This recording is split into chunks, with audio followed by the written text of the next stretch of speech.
Provides Ung was trained as an architect and a researcher. Her work looks at the emergence of digital tools, their impacts and applications within the urban context. She is a lecturer at the Bartlett School of Architecture at UCL, and the managing editor of the Bartlett Perspective Journal. She's currently pursuing a PhD at the Chinese University of Hong Kong, entitled on Collaborative Intelligence, which received the Best Presentation Award at SIGRADI in 2021. During the pandemic, she co-organized the virtual reality roundtable series Decentralized Education and Phygital Exchange, with support from UCL's Researcher Initiative Award. She co-founded 2 design R&D labs, Rational Energy Architects, which focuses on artificial intelligence applications in bio-inspired solar design, and Current, which experiments on volumetric cinemas with multimedia and computer graphics tools. And you just organized an event about that, if I'm correct. Yes. So both practices are active in sharing knowledge, hosting international workshop series, and at various conferences and other educational platforms. And they've also been exhibited worldwide.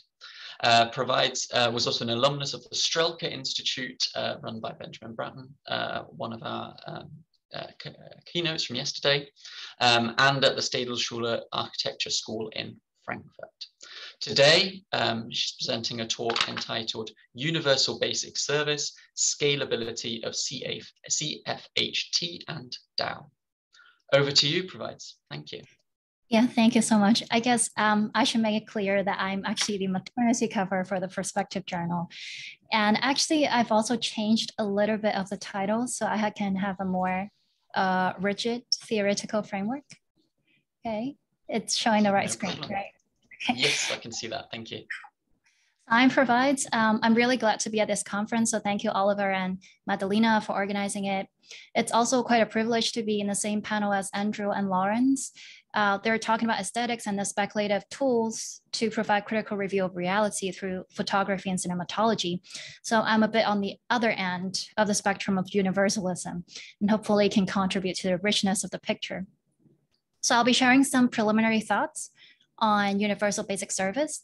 This study is more like a self-searching exercise to see if the notion is indeed a universal invariant, especially as I'm someone who was born into British colonial Hong Kong. It's a bit of a funny context of otherness. So I really wanted to know if there can be definitions that exist outside a Western episteme, and that what we mean by basic should be contextualized to specific cultural and natural geographies. So I was trained as an architect, and the motivation behind the study is really to look at the collectivization and de-collectivization process on land and housing. And scalability specifically is the threshold to which these processes might disintegrate. Okay, so UBS is a form of social security in which all citizens of a community, region, or country receive unconditional access to a range of free basic public service funded by tax and provided by the government. It's the idea of a welfare state, and the term appeared in 2017 with the first modeling report from UCL that was quite welcomed by the British Labour Party, sorry.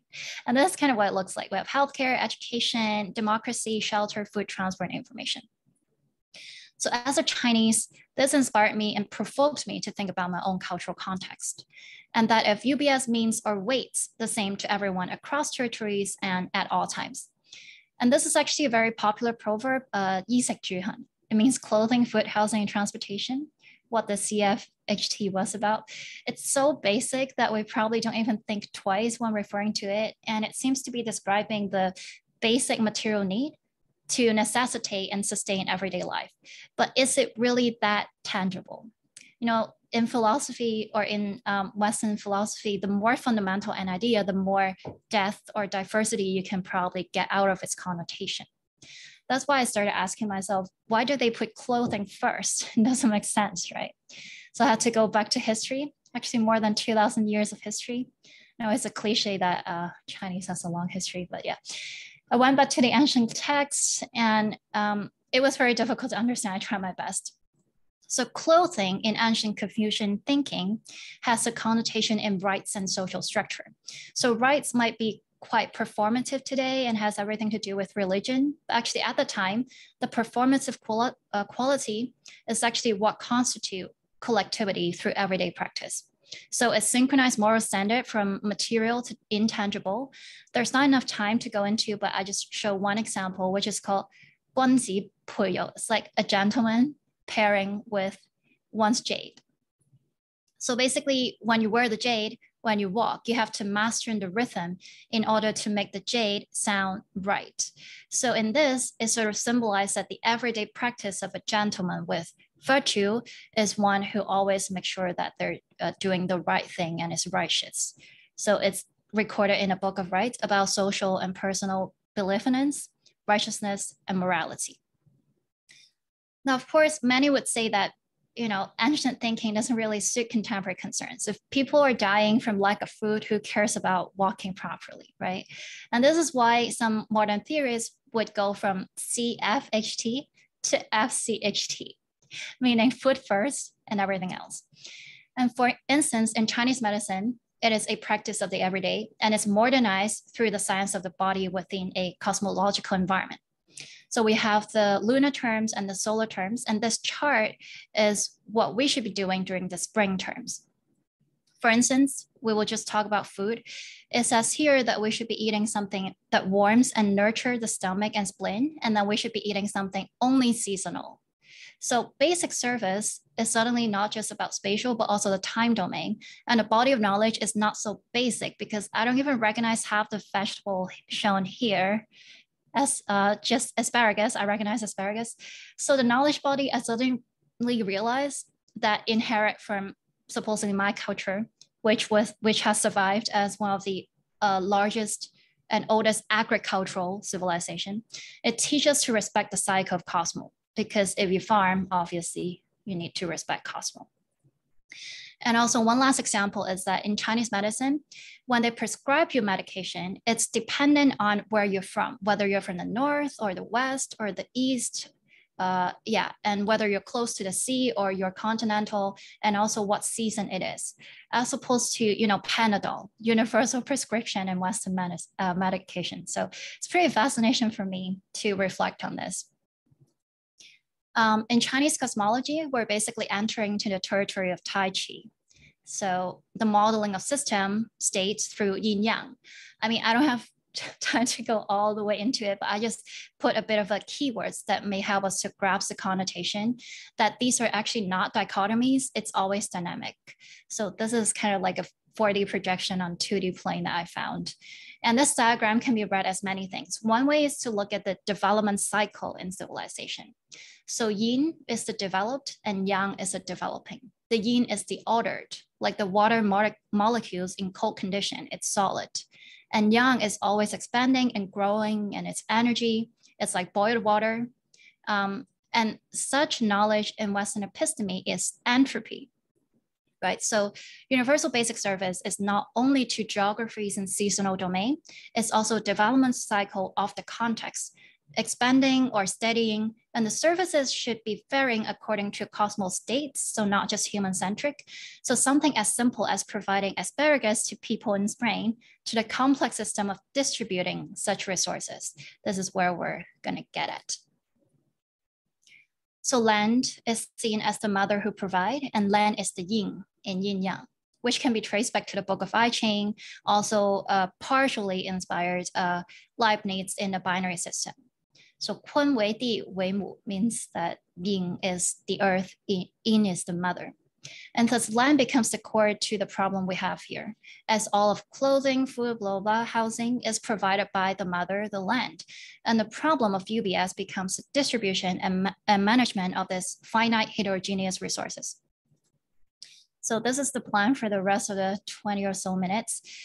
From scales of intranation, intercity, intracity to the individual, I intend to map a timeline of events around the Chinese communist and nationalist history and bring that to the contemporary urban context of Hong Kong and Singapore, ending with a very preliminary investigation in peer-to-peer digital economies like that of blockchain. So 1924 is where we will start. Dr. Sun Yat-sen integrated the cultural ontology of CFHT into his theory of people's livelihood. It is the foundation to the new socialism thinking during China's liberation from feudalism in the late 19th century. And it's to apply Chinese thinking together with Western utilization, 中学西用. So Sun's theory had the aim to resolve the entanglement between land and capital at the time. So it tries to harmonize land ownership, 平均地权, and state-owned land is the main objective in the proposal to enhance the social economic structure and to have a price discovery system for all of the land. 核定天下地价. So the original land value belongs to its owner, but the rise in land price should be a public asset, 降价归公. So in a socialist spirit, if everyone can do their respective duties, then everyone will naturally get the 4 CFHT needs. This implies that CFHT is not only a universal basic need, but also a universal responsibility. So how can this communal and collectivization process look like in action? Now, this is what Sun's sort of hand-painted manuscript was, with people's livelihood on the outer skirt, and then there's socialism, communism, and collectivism within. So this is a game called Dou-di-zhu. I'm not sure if we have Chinese here, but this is like a really popular game. Whenever you're bored, you just play it. You only need 3 people. It's basically called Defeat the Landlord. So when I was in anthropology class with Professor Andrew Kipnis in CHK, I was reminded of this game because we were talking about this land history. It's very popular. It's very easy to learn, but it's very hard to master, like any other card game. And it requires a lot of mathematical and strategic thinking. Now we have an AI to actually calculate this. But what's special about this is that there's a role playing. So we have 3 players. 1 player is the landlord and 2 players are the peasants. The peasants has to collaborate to win the landlord without knowing the card of each other's. And the landlord has a bit more card. So, it's really representing the class struggle during the land reform era since the 1949. And it's kind of like assimilating the communist history of land distribution. So back to the point about agricultural civilization, the importance of land cannot be understated. The reform can be said to have 3 major periods of collectivization, de-collectivisation, where the party instituted the land reform. And people who had lots of land and are rich are labeled as landlords, which are rich farmers, but people who are poor are peasants. And in a feudal system, farmers and peasants are different because farmer has a lot of money, peasants are poor, who is farming to survive. And then they have to pay back every year with crops. So the reform of land take away what was the landlords and redistribute in every single village in China in an even manner. But what does even mean? So what I intend to do is to, inspired by the game, to have a thought experiment, and we simulate 3 situations of collectivization and de-collectivization to understand what is the challenge of even. So simulation 1 is de-collectivization, where let's say land is equally distributed within villages, and we have, let's say, X amount of village in China, each village gets an equal share of land, and then it goes to household scale. Let's say 5 people in each household, and each household gets 5 shares of land for farming. So is this considered equal? Well, in reality, no, but why not? Because, some villages started with a lot of land. Some villages started with arable land. Other villages started with land that are not arable. Maybe some with lots of land, very few people per capita. So each person gets more land. And this is kind of like in the early 50s. This becomes a big problem during the de-collectivization. So what about collectivization, where land become a larger grouping and the village as a whole become a collective? So where at the village scale becomes a government, and the entire village owned all of land and is no longer distributed to household, but that it control all of that land together. So what did they do? People live in village become more like factory workers because each village distribute work and pay off amongst themselves, and then they tell each other what to do.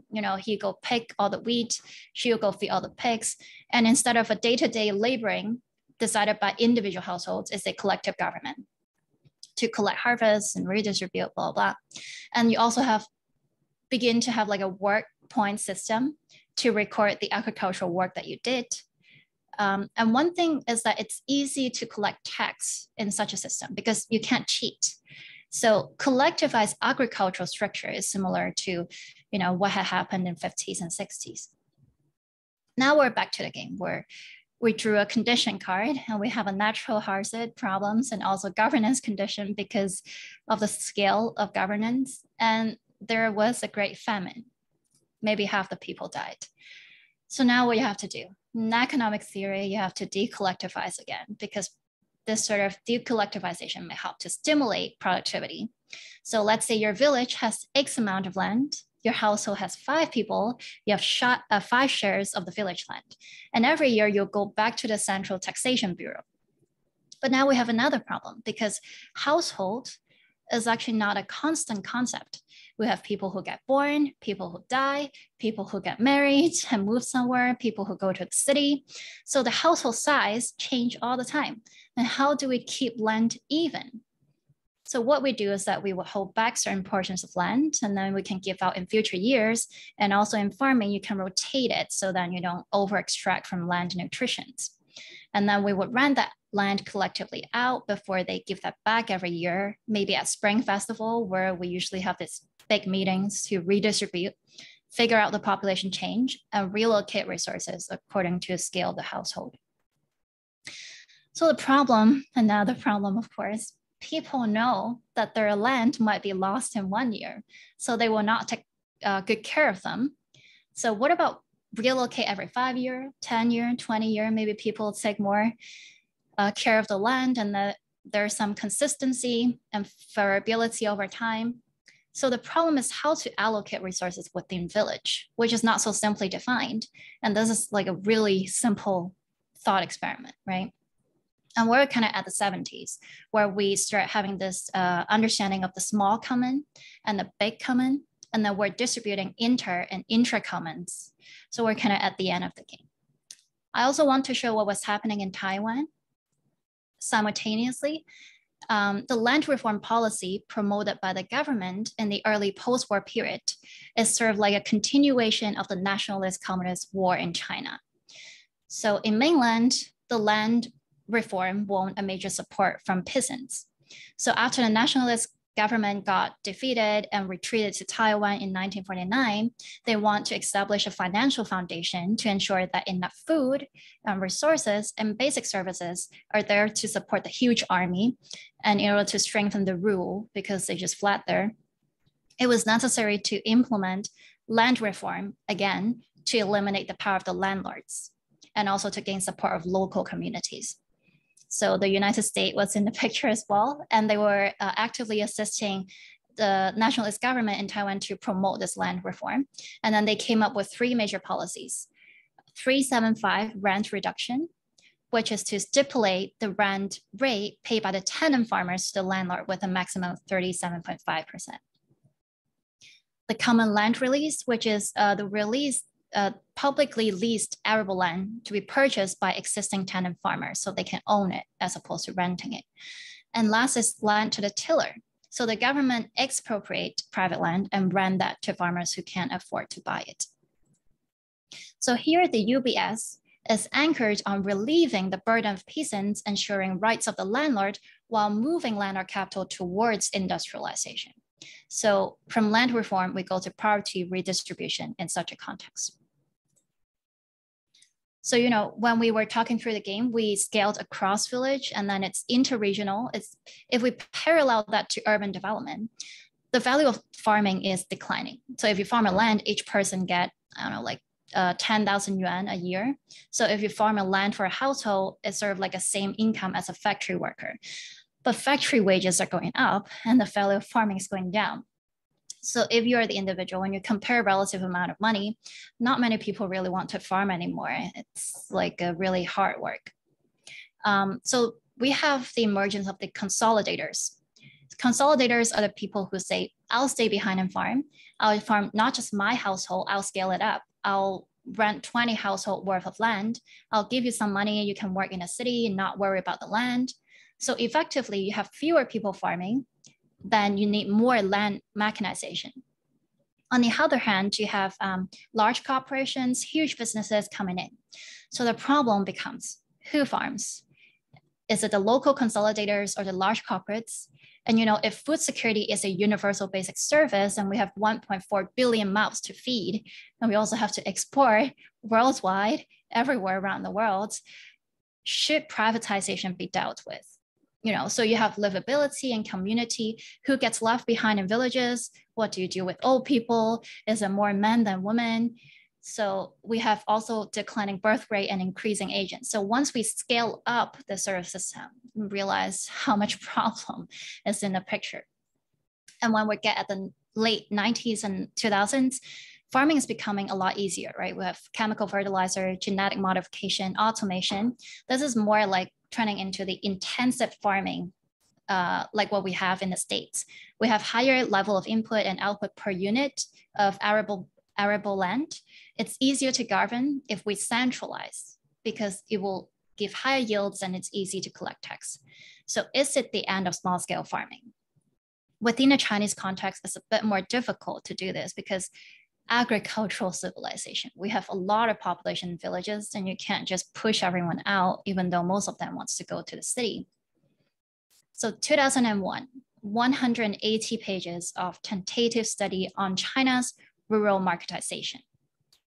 3 fundamental questions was asked in that report. Where will goods be sold? Where will money come from?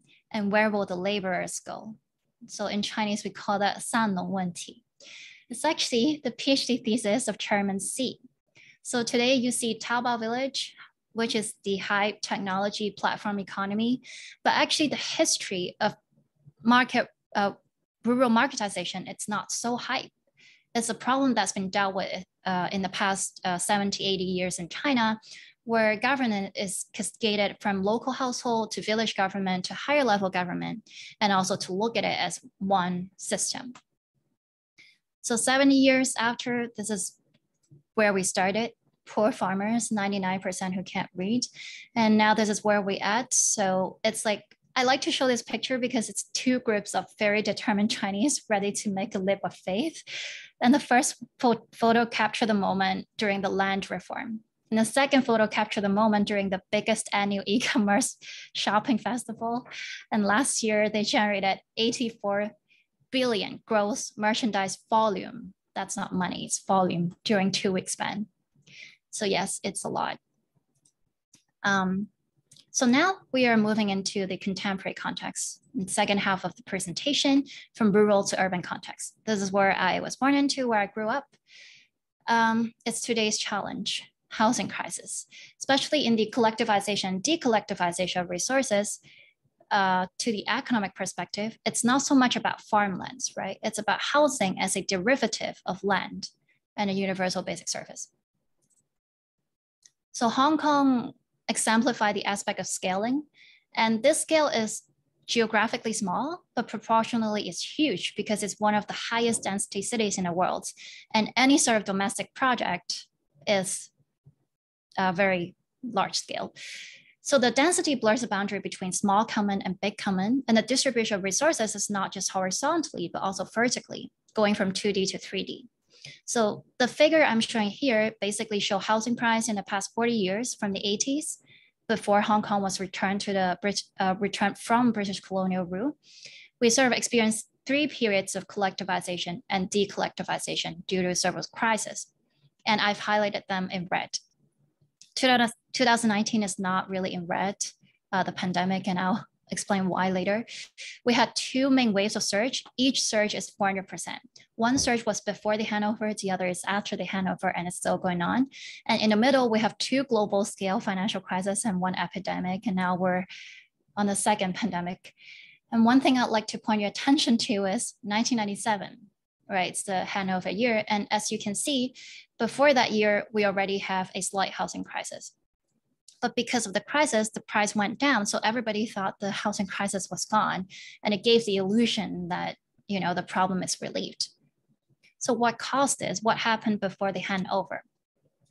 Well, we had the joint declaration between UK and China, where in Annex 3, they specify the maximum of 50 hectares of new land can be granted per year. And this excludes public housing. So this is to protect both parties to ensure that the land value stays locally within Hong Kong.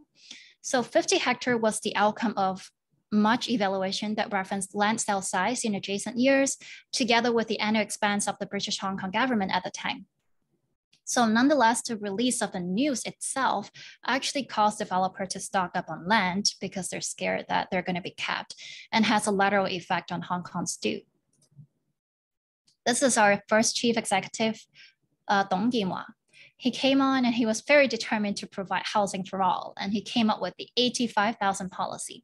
So this is what I call the first period of collectivization. It's not a governance collectivization per se, but it's an economic collectivization. So 85,000 policy is to build 85,000 units of housing every year in the hope that within 10 years, 70% of families can have permanent homes. We have a lot of people here. So it also has to increase transport infrastructure and urban density. Unfortunately, we also had the 1997 Asian financial crisis same year. So that 5 year was disastrous. I think I was 10 years old. The middle class suffered heavily from negative equity. They were actually protesting that the housing price is too low. And it's saying here that if everyone gets a flat, then no one will have food. So suddenly you have the situation where food and housing become a zero-sum game. And I remember I saw this on the news, people would hate Dou-di-zhu so much because, negative equity. But now when we look back, we know he was doing the right thing, but not at the right time. So 85,000 policy has been dropped to stabilize the market. So this is a period in the middle from 2002 to 2012. We also had to stop the subsidized housing scheme. So the property ladder, which is kind of like the social ladder, was kind of broken because we stopped the middle part. And after that, we went through a decade of de-collectivisation. Actually, not so much that, but more like privatization to help heal the market. And indeed, it healed itself. After 2012, we got back to where it was before 1997. This is also the moment when we realized that actually the housing crisis did not go away. It was an illusion. So now we went back to where we started, but no one dares to propose another collectivization scheme. Instead, the past 10 years has been more focused on financial policy in home ownership in order to help first-time owners to get a home. And we have the carry land plan, which ensures that first-time buyer can mortgage up to 90% from banking institute, and the hot chili policy, which is extra double taxation on housing investment to prevent speculation. So the price has seen some stability in the past 2 to 5 years with 27 overall increase, 27%, ranking between Seoul and Copenhagen. So even though this might help to solve affordability issues in housing, it cannot help to tackle livability, especially when you have to scale to really high density estate. This is where I wanted to explore peer-to-peer digital economy, whether it's going to help with the situation or actually a fantasy of the technology.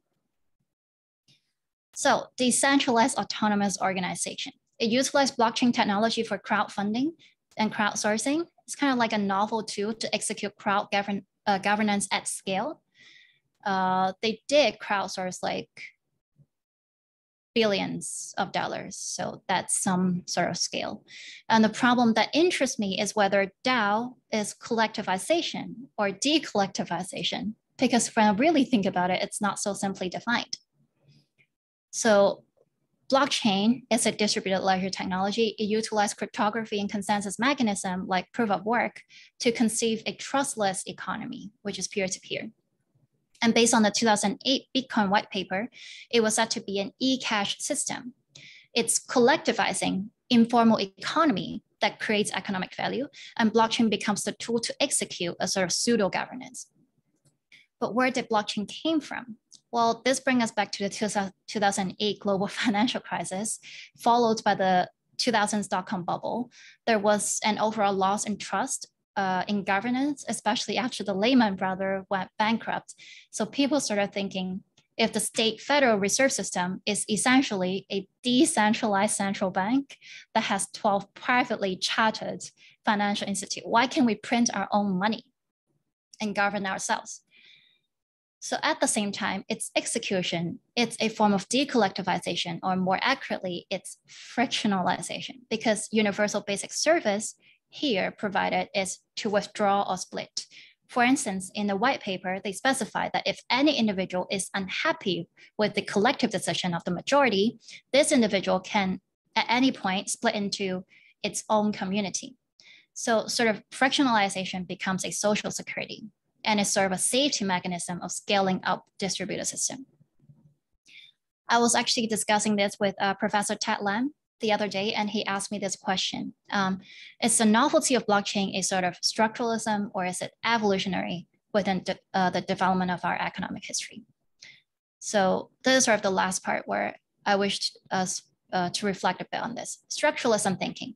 History of economy from the anthropological understanding is that the function of money or credit is actually just a ledger since day one. In the tribal era, we used to tie knots as a form of accounting, and maybe the leader will keep the accounting profile under a rock or something.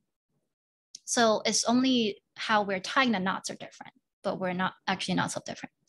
Evolutionary thinking, cultural evolution, we're in constant changes and progress through history, development and improvement of technology and tools. So not just the rock, we have the knife, and now to the phone, and now we have the digital ledger. So it's contextualized within a cultural economy. It means that improvement is lineage, and there's a definite start and a definite end. And there's some sort of idea that can be contributed to a colonial thinking, right? So the interesting, when you place this blockchain debate in the collectivization, de-collectivisation context, we're just asking two questions: asset commoning or ownership, authorship, dependency. So for the first one, what resources or services should be seen as a common asset? So this question, the public-private relationship. And the second one is, should ownership trigger down into authorship in decision-making? It's like what we have in co-housing. If you own a home, does it make you a decision maker? But how do you prevent monopoly in such a system? And also looking at scale. In Europe, it's 20 to 40 household per project. In Hong Kong, it's 500 household per project. So how do we prevent a situation where minority is being robbed by majority in this collective decision? And how a peer-to-peer digital economy like DAO compensate for the need for better distribution of resources? Or is it just a fantasy of the tech where actually in a structuralism, we have the same fundamental problem? Since 1,000 years, is the social political reality of the world for development. And why can't we solve this problem? So this is a brief summary of the history. We anchored on the framework in collectivization and de-collectivisation, which actually was imported from Soviet Union. So UBS in the Chinese cultural ontology is clothing, food, housing, and transport. In Confucian thinking is the rights and virtue. It's a process of collectivity and also a basic responsibility that's universal. As an agricultural civilization, all is provided by the land, by the mother. It's the yin in Tai Chi. So the distribution of heterogeneous finite resources should be dynamic. It's actually not dichotomy between small and big commons. It's also the idea at the center of Sun's people's livelihood, also during the land reform era in both nationalist and communist China. And then we went through the game of Dou-di-zhu, which simulates the periods of land reform, and also to understand the challenge and problem that we're faced and the scale of the crisis that may affect the decision and also what comes out of the decision. And then we went to rural marketization today. And then from rural to urban context, we look at the density of Hong Kong, which is 10 times scale in housing compared to Europe. And we're geographically very small, but proportionally every domestic project is big. So housing as a derivative of land as universal basic service, in reaction to crisis, we keep pivoting between collectivization and privatization. So what are the other alternatives where we can make collective decision for more, not just affordability, but livability? And then we review whether blockchain and DAO is actually a form of collectivization, or is it more frictionalization within society? So thank you. And I hope this can provoke more multicultural discussion later. And I would like to thank all my professors, which inspired me in many conversations. If you want to join our event, please scan this QR code and follow us. And yeah, I am on Instagram 24 hours. So thank you so much. Thanks, Provides. That's so rich again. So many things to get our teeth into. I'll just bring in the other speakers. If you could turn your videos on, then I can put you. Okay. There we go. Okay, so we've run a little bit over into the question time, so perhaps I was going to start off with, it's not the same question as such for all of you, but I think it kind of fits with each of your presentations, and so I was wondering whether you could perhaps speak to this idea, perhaps each of you, and then if we have some questions from the audience, we can go there. And it was about a term that came up in both Andrew and Lawrence's, but I think it kind of fits with Provides as well, is this idea of compatibility or incompatibility of scales. So all of you are talking about these different kinds of scales. I was thinking, like Andrew, you've got you've got the different idea of spaces. So whether to do with the image on the local, the distribution of images. You've got the idea of time, so whether you've got like a moment or an era, history, and then also just the different kinds of scale within the image. You know, do you have a big or small image? And then within the mechanism, so what's going on. So there's like lots of kind of different aspects of scale that kind of, and I was wondering, so like how do you conceptualize within those? And I feel like there's a similar kind of, in a sense, thing going on with Lawrence, where, sorry, where am I? So where you're talking about like physical scale, you have like going from the sort of genetic sort of engineering on the micro scale through the mesoscale of the humans, and then you have this kind of planetary scale, and then intergalactic scale, and then you also have these questions of cultural scales, whether it's like the individual or the family, the nation, and then of course Hollywood comes into it. So there's kind of these, again, different kind of scales, and then that idea of cartographic scale with the maps that you talked about. So again, these different kinds of scales. I was wondering how that kind of works in your thought. And then finally with Provides, where you talk about these kind of process in your sort of summary of process, time, scale, and the movement from international, intranational, intercity, intracity, and then with the collectivization, you have sort of, you've got the same kind of land, but then the scales of groupings, like we say, the household, the collective, the nation, and then when you start talking about exporting, suddenly we're into international. So it seems to me that you're all talking about a number of different aspects of scale. And I was wondering, yeah, how are these compatible or incompatible in each of your ways of conceiving of scale? I hope that's kind of